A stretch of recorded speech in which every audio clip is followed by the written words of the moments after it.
I gotta be honest, today's video is not really one I expected to make when I started this series. Now let's roll the intro first because I did put some effort into it, so enjoy. 1968 can by all means be considered the year heavy metal was born, because it was the year pioneering bands Led Zeppelin, Deep Purple and Black Sabbath formed. Since then, numerous bands and numerous fans all over the world have made and enjoyed metal. Andorra is a tiny country in the mountains between Spain and France, with a population of only about 87,000 people. It is mostly known for being a place many tourists go for skiing.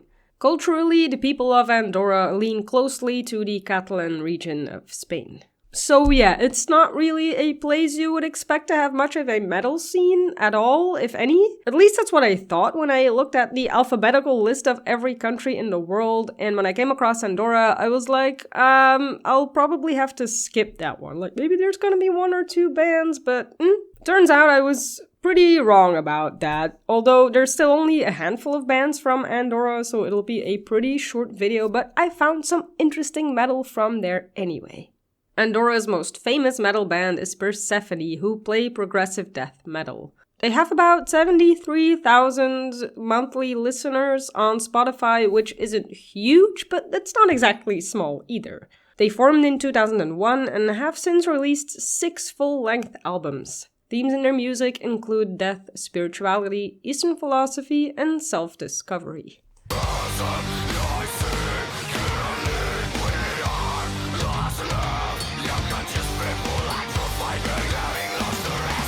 So if those are things you are into, I would check them out for sure. I've only listened to a handful of songs, but what I heard from this band I really enjoyed. Of course, it's music, it's art, and it's all subjective, but I can definitely say Persephone's music is well made and well thought out, and yeah, they've been a fairly successful band for years for a reason.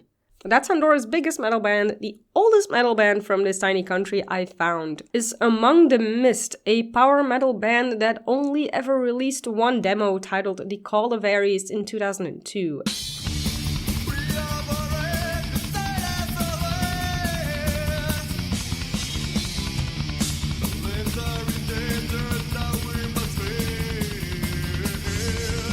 And I couldn't really find any more information on them. Still, the one song I found is full of promise, but unfortunately many bands quit for a variety of reasons. But this was a cool little peek into Andorra's metal history, which I just couldn't really find a whole lot of information on online. Since it is a European country, you could probably assume that the people there at least have had a connection to metal for quite a long time. And maybe a band like Among the Mist got into metal because of the country's connection to the metal scene in Spain, which we will get to much later in the essays. So yeah, keep an eye out for that.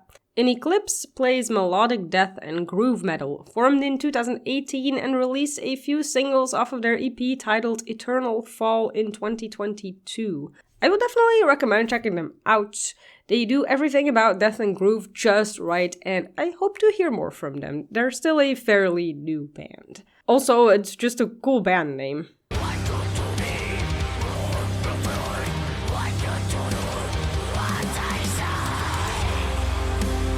The Veneficas Inferi is a solo black ambient project with themes of Pyrenean folklore and occultism, and has released one EP titled The Great Decay in 2016 and a full-length album called He Who Brings the Eighth Star, Bearer of the Golden Flame in 2019.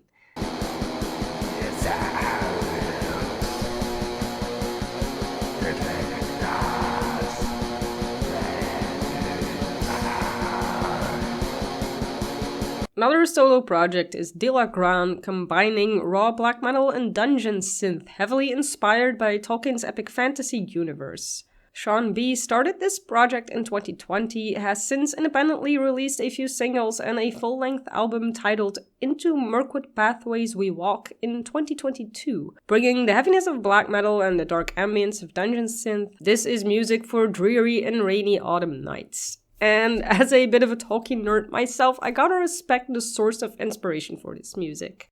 It's not for everybody, but I like the atmosphere of the album quite a lot.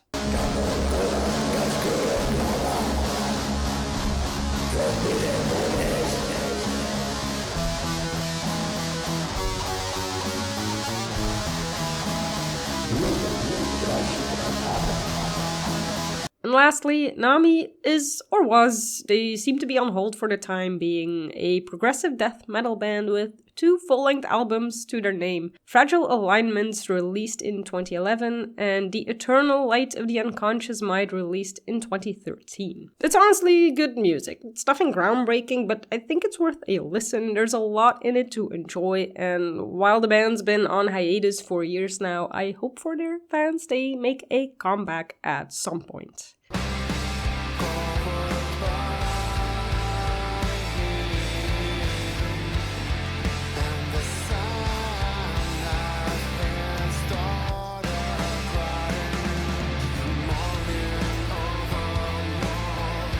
And that seems to be it for Andorran metal bands. Those are the only ones that I could find some social media presence of and some like Spotify and Bandcamp presence. But considering my expectation was to find maybe only 1 or 2 bands, since it's such a tiny country, I was glad I could present 6 bands to you anyway. Yeah, I wanted to make this series because I wanted to try and see if I could find metal bands from every country in the world. Though I knew from the start that was not going to be exactly possible. I think we can all guess at least one country I will most likely not find any metal bands from, but I've been pleasantly surprised so far, and it's only been episode 4. And it's been so fun and interesting, and I hope you're enjoying this as well. So yeah, this was a really short video, but I will have much bigger countries with much bigger scenes coming up, so subscribe if you would like to keep up with this series. As always, I have linked where you can find these bands' music in the description. Thank you for watching, I hope to see you in the next video. In the meantime, be kind to each other and to yourself, and I will see you soon.